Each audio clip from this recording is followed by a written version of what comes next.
I used to always think that what I did was create kind of a poor man's paradise on the dance floor. It gives them an opportunity to completely escape the rigors of reality and just be one with themselves and hundreds of other people at the same time that could be total strangers.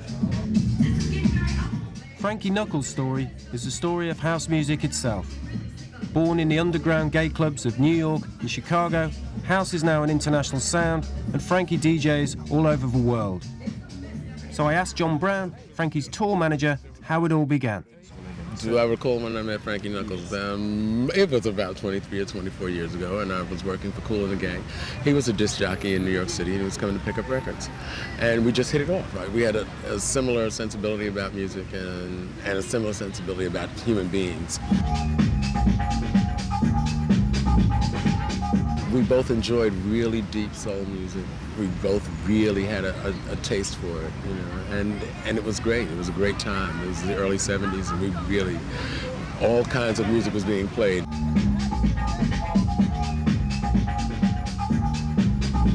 To really make the whole room just move in one complete rhythm and all those people come together and just be one big force of energy, you have to be a part of that. You have to put yourself in the middle of that. And a lot of times I used to think it would be great if the DJ booth was like right in the center of the dance floor and then everybody was around you, but the booth would take up too much room in the center of the dance floor and therefore you wouldn't have a heart. I mean, the heart of the party is right in the center of the dance floor. Give it to me.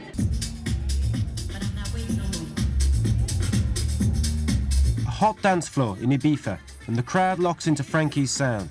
He developed this distinctive style at the end of the 70s at a Chicago club which has since passed into legend, The Warehouse.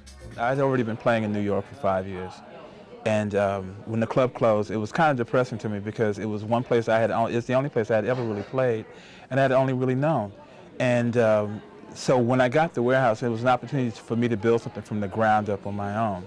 And more than anything, I wanted to make it a world inside of itself, and I wanted to make it the kind of place where people will come there and really rejoice and be happy about who they are.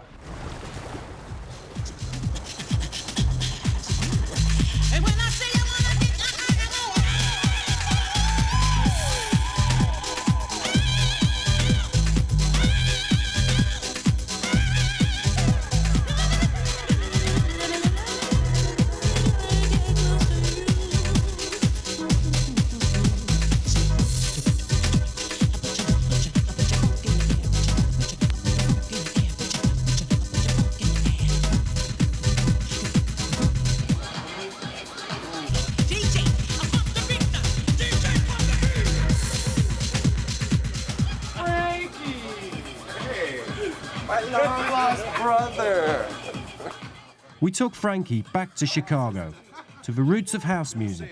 A trip like this would be incomplete without a visit to the original site of The Warehouse. No longer a heaving club, it's now the office of a firm of lawyers. So Frankie, 206 South Jefferson, site of the original Warehouse. It's been a while, eh? It's been quite some time, actually. Bet you never thought you'd be coming back in this building. I've passed it many times, and you know, Frederick and I will drive past here when I'm usually visiting. We'll stop and blow kisses to it, you know, say prayers, you know, 'cause it's like Mecca. But no, I never dreamed that I would actually be walking back up in this building again. So how long has it been? 15, maybe 16 years. We closed The Warehouse in 83. 1983. 1983. Okay, let's go in. Okay.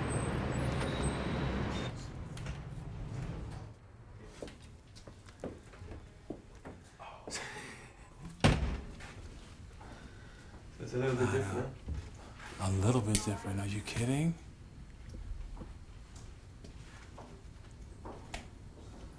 I'm gagging. I'm not prepared. Look at this place. Because right here was my record closet. Well, this? It was bigger than this, actually. I mean, they've walled it in somewhat, but this is where I used to keep all my records at, underneath the stairs here. They've completely replaced these windows, because what we had up here were glass block windows. And at the top, we had vents up there. And we can control the vents back on the loading dock. And so in the wintertime, when Chicago's known for its winters where it can get really cold, as opposed to having fog machines in, I'd hit the switch in the back, and the vents would open up, and we'd have instant this natural thing fog. kind of dries. Dry as fog, and it was perfect. So you guys have heard of house music, right? Of course. But you didn't know, but it started right here in your offices. No idea. No.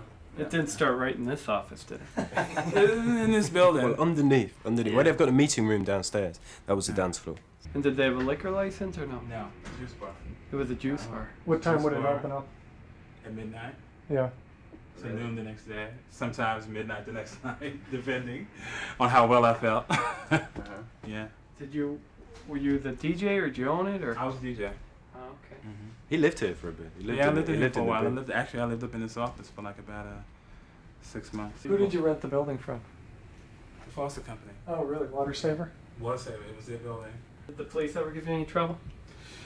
No, actually, we never had a problem with the police.